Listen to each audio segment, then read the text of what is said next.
नमस्कार, मैं अनामिका आप सभी दर्शकों का घर संसार कार्यक्रम में स्वागत करती हूँ। माँ शब्द ही संपूर्ण है। मातृत्व एक सुखद अनुभव है, मगर क्या मातृत्व उतना ही सुखद होता है जब माँ शब्द के साथ एकल विशेषण लग जाता है। सिंगल मॉम यानी एकल माँ, उनके सामने कौन कौन सी परेशानियाँ हैं, कौन कौन सी चुनौतियाँ हैं, उनका संघर्ष कैसा है, समाज उनको किन नज़रों से देखता है, आज हम इसी विषय पर चर्चा करेंगे। और हमने स्टूडियो में आमंत्रित किया है जमशेदपुर से डॉक्टर खुशबू को। डॉक्टर खुशबू, आपका इस कार्यक्रम में बहुत बहुत स्वागत है। नमस्ते डॉक्टर खुशबू, सबसे पहले मैं ये जानना चाहूँगी कि आपकी नज़रों में एकल माँ की परिभाषा क्या है? अनामिका जी, एकल माँ एक बहुत ही जैसे आपने कहा विशेषण जुटना, ये सही में एक बहुत ही अलग विशेषता है, एक अलग मतलब पूरी एक अलग परिभाषा हम कह सकते हैं एकल माँ की। पर एकल माँ की परिभाषा समझने से पहले हम ये समझेंगे कि एकल पेरेंटिंग क्या है, एकल परवरिश करना बच्चे की क्या होती है और कब होती है।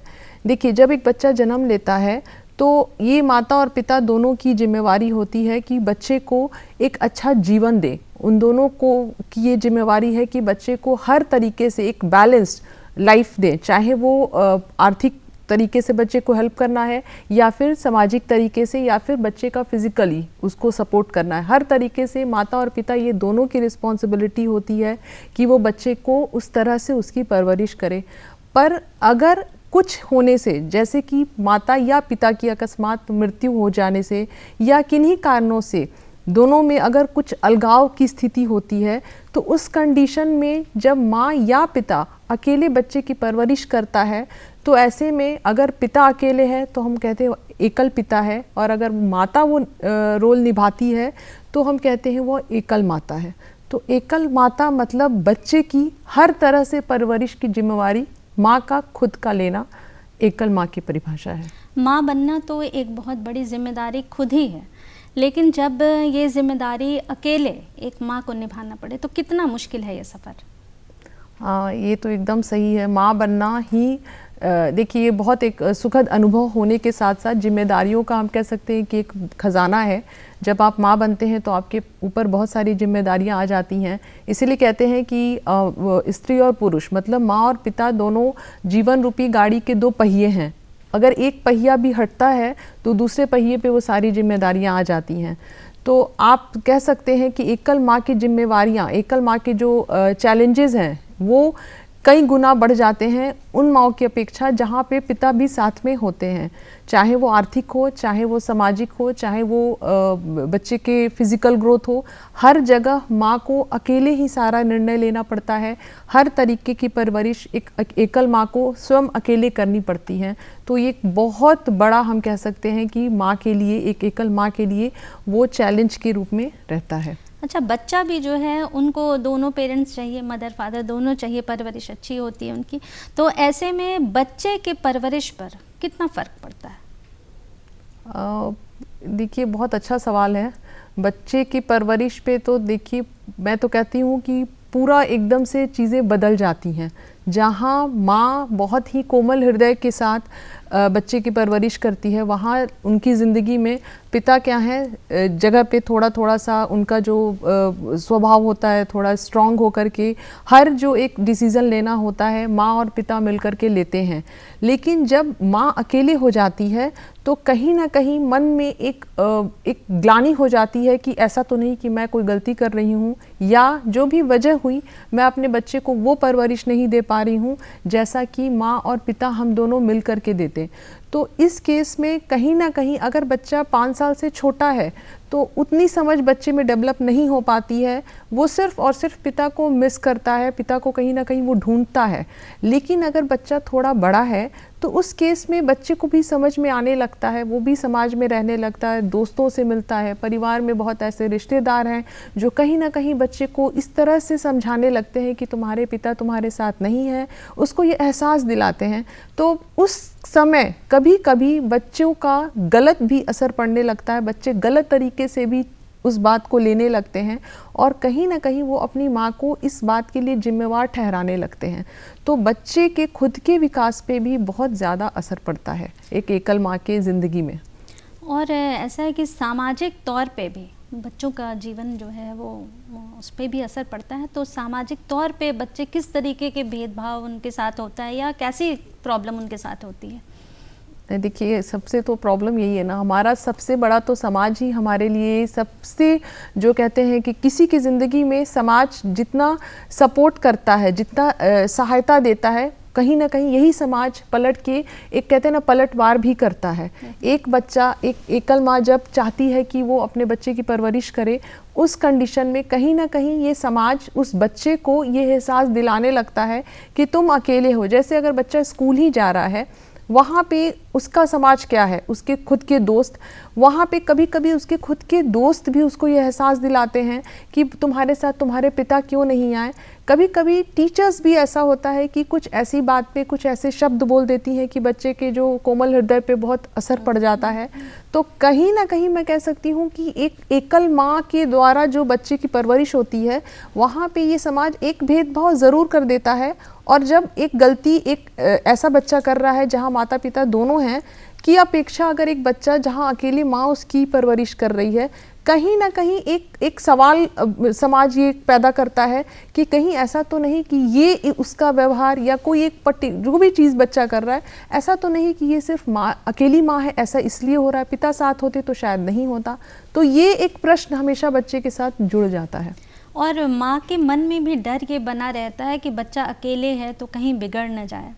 तो माँ की ममता के साथ साथ पिता का जो स्ट्रॉन्ग एक फिगर जो है उनके जीवन में, वो उस दोनों को कैसे निभाएं? देखिए, ये तो बहुत बड़ा चैलेंज है। मैं तो कहूँ कि अभी जो हमारा आधुनिक परिवेश है, जो हम जिस तरह से चीज़ें बदल रही हैं, अगर देखें तो आज से अगर हम 10-15 साल पहले की बात करें तो पिता बहुत सख्त हुआ करते थे। माँ अगर वो एक छायादार वृक्ष है तो पिता का कर्तव्य था कि वो बहुत सख्ती के साथ, ज़रूरत पड़ने पे वो डांटते थे, ज़रूरत पड़ने पे वो मारते थे। धीरे धीरे पिता का भी किरदार बदला है। आज के जो पिता हैं वो थोड़े से पहले की अपेक्षा थोड़े से वो नरम हो गए हैं, लेकिन कहीं ना कहीं एक पिता के कहने पे जो एक जो सामने से बच्चे के अंदर एक बात आती है, एक डर आप कह सकते हैं, कभी कभी डर भी ज़रूरी होता है, तो वो एक डर रहता है बच्चे के अंदर। लेकिन जब पिता हट जाते हैं और पिता नहीं रहते हैं तो एक माँ के मन में हमेशा चलता है कि मैं, क्योंकि एक माँ कभी बहुत सख्त नहीं हो सकती बच्चे के साथ, तो ये हमेशा मन में एक विडंबना रहती है कि ऐसा तो नहीं कि यहाँ पे अगर थोड़ा मैं सख्त होती या इसके पिता यहाँ रहते, यहाँ सख्त होते तो बच्चा ये काम नहीं करता। और ऐसी नहीं है कि बहुत मैं बड़ी चीज़ की बात कर रही हूँ। अगर बच्चा रात में पढ़ाई नहीं कर रहा है, एग्ज़ाम के समय बच्चा अगर पढ़ता नहीं है, तो कहीं ना कहीं माँ को लगता है कि यहाँ अगर पिता होते तो वो शायद सख्ती से उसको बिठा पाते। बच्चा अगर कहीं जाने की ज़िद कर रहा है तो मन में ख्याल आता है कि हाँ पिता होते तो वो ज़्यादा अच्छे से समझा पाते। तो उस समय मुझको ऐसा लगता है कि आप एक एकल माँ अगर हैं तो उनको ये समझना होगा कि अगर वो नरम हैं और चूंकि वो अकेली हैं तो कहीं ना कहीं एक सख्ती, एक दायरा बच्चे को समझाना ज़रूरी है। अगर बच्चा बड़ा हो रहा है, 5 साल से ऊपर जा रहा है, तो वो दायरा समझाना बहुत ज़्यादा ज़रूरी हो जाता है जब साथ में पिता नहीं हो। हाँ, क्योंकि बच्चे भी जो हैं वो कभी कभी इस बात का फ़ायदा वो भी उठा लेते हैं कि पिता है नहीं, तो उनका कैसा व्यवहार रहता है माँ के प्रति? हाँ, देखिए, ये तो होना है, बहुत कह सकते हैं बहुत नेचुरल सी चीज़ है। पिता, अगर एक बच्चा है, समझिए 5 साल का बच्चा है, 6 साल का बच्चा है, और वो कहीं अपने दोस्त, क्योंकि हमारा समाज यही है, उनका उसका समाज है, उसके फ्रेंड्स, उसके दोस्त जो सर्कल होती हैं, तो अगर कोई बच्चा कहता है कि अरे मैं तो शाम में नहीं खेल सकता, क्या मेरे पापा डांटेंगे, तो बच्चे को ये दिमाग में कहीं ना कहीं रहता है कि मेरे तो पापा घर में नहीं है तो मुझको कौन डांटेगा, क्योंकि पापा और डांट कहीं ना कहीं एक साथ जुड़े हुए हैं। तो वो एक बात हो जाती है। तो कभी कभी देखिए, कभी कभी बच्चे बहुत सपोर्ट करते हैं, लेकिन कभी कभी क्योंकि बच्चे हैं, आप वो जो सुनेंगे उनके मुंह से उनके दिमाग में वही चीज़ें बैठती जाएंगी, तो बच्चे भी इसका फ़ायदा उठाने लगते हैं। बच्चों को लगता है कि अभी मुझको डांटने वाला कोई नहीं है। एंड कभी कभी क्या होता है कि बच्चे खुद ही पिता बनने की कोशिश करने लगते हैं। अगर घर में आप बेटा है तो उसको लगता है कि घर में अकेला मैं ही हूँ, अब मैं अपनी माँ को एक तरह से समझाने की कोशिश करूँगा, उनके ऊपर मैं हावी होने की कोशिश करूँगा। तो ये भी चीज़ें कभी कभी होती हैं। कभी कभी क्या होता है कि बच्चों को लगता है कि बच्चे कभी कभी शारीरिक रूप से उसको जोड़ लेते हैं। खाना नहीं खाना, समय पे नहीं खाना, या कभी कभी मानसिक स्थिति ऐसी हो जाती है कि बच्चे बहुत खाने लगते हैं, उनको इतनी एंजाइटी हो जाती है कि अरे मेरे पापा नहीं है, मेरा क्या होगा, कैसे मेरी परवरिश होगी, माँ को देखते हैं हर समय स्ट्रगल करते हुए, तो कहीं ना कहीं उनके मानसिक स्थिति पे भी असर पड़ता है और इस तरह से बच्चे कभी कभी कुछ गलत तरीके भी अपनाने लगते हैं। और एक सबसे बड़ी बात है कि फाइनेंशियल चैलेंजेस जो एक माँ के सामने आती है, क्योंकि पहले तो पिता भी हैं और अब पिता नहीं हैं, तो फाइनेंशियली भी उनको स्ट्रॉन्ग होना बहुत ज़रूरी है। तो ऐसे में खुद को वो फाइनेंशियली कैसे स्ट्रॉन्ग बनाए? देखिए अभी तो थोड़ा सा ना समय बदला है, लकली अभी ऐसा हो गया है कि घर में दोनों ही माँ और पिता दोनों ही पैसा कमा रहे हैं। अच्छे अच्छे जो बहुत ऐसे घर हैं जहाँ पे हम माताएं भी नौकरी कर रही हैं। तो अगर ऐसी कोई माता है, ऐसी कोई माँ है जिनको जो पहले से ही उनकी आर्थिक स्थिति पे उनका खुद का भी वो अर्न कर रही हैं, तो उस समय थोड़े से उसके सामने जो चैलेंजेस हैं कम हो जाते हैं। लेकिन अगर कोई ऐसी स्त्री है जिसके पति उनसे अलग हो गए हैं या उनके पति की मृत्यु हो जाती है और वो पूरी तरह से हाउसवाइफ हैं, घर में रहती हैं, उनको नहीं पता है कि बाहर क्या चल रहा है, कैसे पैसे का मैनेजमेंट करना है, कहाँ क्या उनके पति द्वारा क्या चीज़ें जमा की गई थी, तो उस केस में बहुत बड़ा चैलेंज आता है, क्योंकि हर चीज़ के लिए पैसा ज़रूरी है। अगर बच्चा है तो आपको स्कूल में पढ़ाना है, बच्चे के खान पीने सब चीज़ के लिए आपको पैसे की ज़रूरत है। तो वहाँ पे तो चैलेंजेस मैं कहती हूँ एकदम से आपके लिए डबल हो जाते हैं। तो ऑब्वियसली लेकिन उस केस में मुझे लगता है कि औरतों को इसीलिए ये समझना और आत्मनिर्भर बनना बहुत ज़रूरी है, क्योंकि समय कभी कुछ भी हो सकता है। तो आपको आत्मनिर्भर शब्द शायद वहीं से शुरू हुआ कि औरतों को भी आत्मनिर्भर बनना चाहिए। कई बार होता है कि घर बाहर दोनों का काम देखना है, उसके बाद बच्चों को भी देखना है, तो अक्सर माता जो है वो बिल्कुल मेंटली जो है वो बहुत वीक हो जाती हैं। तो ऐसे में खुद के वेलबींग का कैसे वो ख्याल रखें? हाँ, ऑब्वियसली जब देखिए जो मैंने शुरू में ही कहा कि एक ग्लानि होती है, आत्मग्लानि होने लगती है कि ऐसा तो नहीं कि मैं जिम्मेवार हूँ हर समय। अगर बच्चा बीमार पड़ा, ऐसा तो नहीं मैं जिम्मेवार हूँ। अगर बच्चा अच्छा मार्क्स नहीं लाया तो वहाँ भी ऐसा मन में एक फीलिंग आती है कि कहीं इन सारी वजहों की मैं तो नहीं वजह हूँ कि मेरी वजह से मेरा बच्चे के साथ खराब हो रहा है। तो ये चीज़ें दिमाग में चलने के साथ फिर कभी कभी औरतें खुद के बारे में सोचना भूल जाती हैं। वो माँ के किरदार में ये भूल जाती है कि उनका खुद का क्या अपनी क्या पर्सनालिटी है। लेकिन ये बहुत ज़रूरी है, क्योंकि अगर एक मदर खुश रहेंगी, अंदर से वो स्वस्थ रहेंगी। खुश रहने का मतलब सिर्फ ये नहीं है कि आप कहीं जा रहे हैं खुश हो रहे हैं। खुश रहने का मतलब पहले तो इंटरनल खुद की अंदर की खुशी, आप स्वस्थ हैं, आप हर तरह से आपका जो सामाजिक जो दायरा है कहीं ना कहीं आप उनसे वहाँ भी कनेक्टेड हैं, तो आपको अच्छा फील होता है। तो वो होना बहुत ज़रूरी है, क्योंकि आप खुश होंगी तभी आपका बच्चा खुश हो पाएगा और आप उसको एक स्वस्थ इन्वायरमेंट दे पाएंगी। अपने हेल्थ पे भी उनको ध्यान इक्वली आपको ध्यान देना ज़रूरी है, और बच्चे के भी मेंटल हेल्थ से लेके फिजिकल हेल्थ पे उनको ध्यान देना इक्वली इम्पॉर्टेंट है।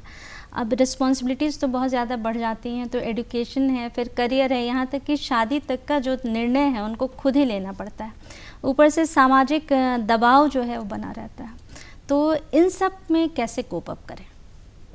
देखिए मुझको एक बात लगता है कि अगर अगर एक एकल मदर हैं तो कहीं ना कहीं थोड़ा परिवार का भी एक रिस्पॉन्सिबिलिटी हो जाता है, क्योंकि आप अकेले सब कुछ नहीं कर सकती। ये ट्रू है, अगर साथ में पेरेंट भी हैं, मतलब पिता भी हैं, तो भी कहीं ना कहीं हम परिवार का सहायता लेते हैं। तो एक जो एकल माँ है उनके यहाँ पे परिवार को थोड़ा सा समझना ज़्यादा ज़रूरी है, क्योंकि आप अगर उनको सपोर्ट साथ पे रहता है, जैसे आपने कहा कि अब शादी की ही बात है, तो कोई भी इवन अगर माता पिता भी साथ में है तो कहीं ना कहीं शादी जैसे बड़े निर्णय के लिए हम वो अपने पेरेंट्स की सलाह लेते हैं या जो भी बड़े हैं घर में। तो कुछ चीज़ें ऐसी हैं जहां हमको अपने जो अनुभवी लोग हैं उनसे सहायता लेनी पड़ती है। तो एक एकल मदर को कहीं ना कहीं एक ये भी ख्याल रखना है, एक अपना दायरा ये समझना है कि कहाँ पे किसके साथ कैसा रिश्ता लेके चलना है, क्योंकि उनको रिश्तों पे थोड़ा सा और ध्यान देने की ज़रूरत इसलिए पड़ जाती है क्योंकि एक तो कमी है जो आपके साथ हमेशा ताउम्र रहने वाली है। तो वहाँ आपको ना थोड़ा सा अपना सामाजिक जो दायरा है उसको उस तरह से बनाना होगा कि वहाँ पे लोग आपको हेल्प कर सकें। आपको अगर कुछ इस तरह का निर्णय लेना है तो वहाँ आप अनुभवी लोगों से बात कर सकें, क्योंकि कुछ चीज़ें हैं ना जिसकी कमी आप खुद से पूरी नहीं कर सकते। तो आपके खुद के पेरेंट हैं, या फिर कभी कभी जैसे अगर पति की मृत्यु हो रही है तो वहाँ पे आपके सास ससुर हैं, ज़रूरी नहीं कि वो आपकी ज़िंदगी से चले गए हैं, तो आप उनसे सलाह ले सकते हैं। आप उनके साथ रह करके सारी चीज़ों को अकेले नहीं निर्वाह करके बहुत सारी जिम्मेवारियां आप उनको भी दे सकते हैं, और वो लेते भी हैं। ऐसा नहीं है कि वो अगर बेटा नहीं है तो वो छोड़ देंगे। तो सारे लोगों के साथ मिलके अगर एकल माँ अपनी बच्चे की जिम्मेदारियां लेती हैं, निर्वाह करती हैं, तो उस केस में मुझको लगता है कि उनके लिए ज़िंदगी बहुत आसान हो जाएगी। कभी कभी क्या होता है, रिस्पॉन्सिबिलिटीज़ इतनी ज़्यादा बढ़ जाती हैं कि अकेले वो ना अपना अनुभव किसी से शेयर कर पाती हैं, ना मेंटली उनके साथ जो भी गुजर रहा है वो भी शेयर नहीं कर पाती। तो ऐसे में अवसाद की स्थिति पैदा हो जाती है। तो एकल माँ ऐसे में क्या करें, इन परिस्थितियों से बाहर निकलने के लिए वो क्या कर सकती हैं? देखिए, अभी तो जिस तरह का हमारा इन्वायरमेंट हो गया, हमारे आसपास की चीज़ें जिस तरह से बदल रही हैं, अवसाद की स्थिति इसलिए पैदा हो रही है क्योंकि हमारे पास कोई है नहीं जिसको हम अपने घर दिल की बात, जो कहते हैं ना हमारे अंदर क्या चल रहा है। एक दो तरह की दुनिया, एक तो हमारी दुनिया जो आसपास है और एक दुनिया हमारे अंदर रहती है। तो जो अंदर की दुनिया में चल रहा है, जब हम इसको किसी के साथ बांट नहीं पाते तो ये सारी चीज़ें फिर दिमाग पे हावी होने लगती हैं। इसलिए कहते हैं कि माता पिता मतलब, और जब पति और पत्नी दोनों होते हैं तो हम एक दूसरे को शेयर करते हैं, क्योंकि हम दुनिया वालों को नहीं बता सकते। लेकिन अगर इस बीच में आपके साथ आपके पति या आपके साथ आपकी पत्नी नहीं है, तो आप जो ये दिमाग में आपके चल रहा है आप उसको बता नहीं पा रहे हैं। तो अगेन यहाँ मैं कहूँगी कि आपको एक ऐसा रिश्ता चाहिए, वो आपका रिश्ता आपके अपने बेटे या अपने बेटी के साथ हो सकता है अगर वो बड़े हैं, आपके अपने पेरेंट्स के साथ हो सकता है, आपके अपने भाई बहन के साथ हो सकता है, आपके इवन ससुराल में आपकी ननद हैं, आपके मतलब जो भी इतने सारे रिश्तों से हम घिरे हुए हैं, तो आप किसी के साथ वो साझा कर सकती हैं। फिर यहाँ है कि आप किस तरह से रिश्ते को डेवलप करती हैं। जब आप जान रही हैं कि आपके साथ एक रिश्ता है जो नहीं है, तो वहाँ पे उस कमी को कोई पूरा नहीं कर सकता। लेकिन हम चाहें तो हम एक ऐसा रिश्ता अपने आसपास बना सकते हैं जो आपके अपने खास हैं, जिनके साथ आप अपने अंदर की चीज़ों को शेयर करें। अगर नहीं शेयर करेंगी तो परेशानियाँ बढ़ेंगी, तो उसको शेयर करना, अपने इवन जो आपकी टेंशन है, आपकी जो तकलीफ़ है, आप उसको शेयर कीजिए। तो मुझको लगता है कि यहाँ पे एकल माँ इस तरह से अगर अपनी ज़िंदगी को जिए तो वो इन सारी चीज़ों से बच सकती हैं। अकेले हर रिस्पॉन्सिबिलिटी का निभाते निभाते वो इतनी परेशान कभी कभी हो जाती हैं कि उनकी धैर्य और समझ की परीक्षा की स्थिति बनी रहती है। तो आपकी क्या राय है इस बारे में? हाँ, ये तो है, क्योंकि एक बच्चे को, अगर मुझको ऐसा लगता है कि एक बच्चे को पालना मतलब माता पिता अगर दोनों भी हैं तो दोनों के ही धैर्य की परीक्षा हो जाती है। वो कहते हैं कि अगर आप पेरेंट हैं तो आप रोलर कोस्टर राइड पे हैं, क्योंकि ज़िंदगी में बहुत सारी चीज़ें आती हैं, और अगर आप अकेले हैं तो ये एकदम से दुगना हो जाता है। कभी कभी ऐसा होता है कि हमको ज़िंदगी में एक समय आता है, ऐसा लगता है कि हमारे अंदर वो धीरज रहा नहीं कि हम और ज़्यादा बच्चों को समझाएं। बच्चे छोटे हैं तो आप फिर भी उनको समझा के किसी तरह मना करके आगे बढ़ सकते हैं, बट अगर बच्चे बड़े हैं तो वहाँ सिर्फ समझाना बहुत काफ़ी नहीं होता। कभी कभी ऐसा होता है कि कभी कभी ठोस कुछ कदम भी उठाने पड़ते हैं, कभी हमारे समझाने का तरीका अलग हो जाता है। तो मैं तो यही कहूँगी कि धीरज, आपको हर जगह हर एक एक स्टेप पे आपको पेशेंस के साथ ही आगे बढ़ना है। बच्चों को आप किसी भी तरह से गुस्सा करके या मार करके नहीं समझा सकते, और अभी तो चीज़ें इतनी बदल गई हैं कि आप बच्चों को अगर थोड़ा सा भी डांटते हैं तो फिर बच्चे अब साथ में चले जाएंगे। तो बहुत ज़रूरी है कि वहाँ पे एक बैलेंस आप बना के चलिए, एंड उसके लिए बहुत ज़रूरी है कि आपका खुद का शारीरिक और मानसिक वो दोनों एक तरह से कहते हैं बैलेंस बना रहना चाहिए, तभी आप उनको बैलेंस के साथ चीज़ें समझा पाएंगे। तो कहीं ना कहीं बात वहीं आती है कि आपको खुद को इतना स्ट्रॉन्ग करना है कि जितने चैलेंजेस आएँ आप उसको अच्छे से फेस कर सकें। सामाजिक तौर पर एकल माँ का साथ कैसे दिया जा सकता है कि वो अपने आप को भी एडजस्ट करके इस परिस्थिति में अपने आप को सही ढंग से, जीवन की जो गाड़ी है उसको सही ढंग से वो ले चलें? कैसे, हम लोग का क्या रोल है इसमें समाज के तौर पे? मुझको क्या लगता है ना कि अनामिका, मुझको लगता है कि अब ना चीज़ें बदल रही हैं और हम लोग को बदलना बहुत ज़रूरी है। हम अगर नहीं समझेंगे चीज़ों को तो ये किसी के साथ भी हो सकता है। तो ये समझना है कि अगर सामने कोई भी व्यक्ति है, अगर एकल माँ है, ये एक कंडीशन है, बट ऐसे बहुत सारी चीज़ें होती हैं हमारे सामने, चलती रहती हैं। बहुत जल्दी हमको जजमेंटल नहीं होना। अगर मेरे सामने कोई ऐसी कंडीशन है तो जजमेंटल आप मत होइए कि ये ऐसा है तो ऐसा हुआ होगा। ज़रूरी है कि उस चीज़ को पहले समझें और अपने साथ साथ अपने बच्चों को भी समझाएं कि अगर आपके सामने कुछ विशेष कंडीशन है, एक तो नॉर्मल चल रहा है बट आपने कुछ एक ऐसा विशेष देखा, तो वहाँ पर अच्छे से समझें कि क्या कंडीशन है, वहाँ पे उसको सपोर्ट करें। अगर आपको लगता है, अगर जैसे अगर हमारे सामने कोई ऐसा कोई अगर औरत हैं जो एकल मदर हैं, अकेले हैं, तो हम लोग को ये समझना है कि हम अधिक से अधिक उनको सपोर्ट करें, ना कि उनकी हर चीज़ पे एक जजमेंट दें कि ये ऐसा इसलिए उन्होंने किया, यहाँ पे ऐसा इसलिए किया, क्योंकि वो कहते हैं ना कि एक उंगली उनकी तरफ है तो तीन उंगली हमारे तरफ है, तो दोनों जजमेंटल एग्जैक्टली दोनों तरफ से चलता है। तो वो जजमेंटल नहीं अगर आप होते हैं ना, तो ऐसे भी ज़िंदगी बहुत सरल हो जाएगी। पर जहाँ आप जज करना शुरू करते हैं तो उनकी ज़िंदगी भी कठिन होगी और हमारी ज़िंदगी भी साथ में कठिन होगी, क्योंकि चीज़ें बदलते कभी भी देर नहीं लगती। सही बात है। जिम्मेदारियाँ बहुत बड़ी हैं, चुनौतियाँ बहुत हैं इनकी ज़िंदगी में। तो एकल माँ को क्या डूज़ एंड डोंट्स फॉलो करना चाहिए, कैसे वो अपनी ज़िंदगी निर्वाह करें कि जीवन जो है उनकी भी सही राह पे चले? देखिए, डूज़ एंड डोंट्स तो ऐसे है कि हम सबको समझना चाहिए, पर हाँ वही अगर मदर अकेली हैं, एकल हैं, तो वहाँ पे थोड़ा सा होता है कि बढ़ जाता है। डूज़ एंड डोंट्स की अगर हम बात करें तो दोनों तरफ से है। मदर को ये समझना है कि उनको उनका क्या सामाजिक या जो भी एक लिमिटेशन हम कहते हैं, एक दायरा जो है वो उनको समझना होगा कि कहाँ पे कितना करना है। अगर मैं ऐसे कहूँ कि सिर्फ अगर आप माता और पिता हैं तो सबसे पहले तो वहाँ खुद वो वहाँ भी समझना ज़रूरी है कि कहाँ पे हमको अपने बच्चे के साथ किस तरह से बिहेव करना है। आजकल के बच्चे बहुत सेंसिटिव हैं, तुरंत में उनको चीज़ें लग जाती हैं, तो आपको समझना है कि वहाँ कहाँ कितना बोलना है। और अगर आप अकेली हैं तो एक समय आएगा कि बच्चा भी पलट के आपको जवाब दे सकता है कि अगर आपने अपना रिश्ता नहीं निभा पाई, आप तो ऐसे कर दी, तो मम्मा आप मुझको क्यों समझा रही हैं।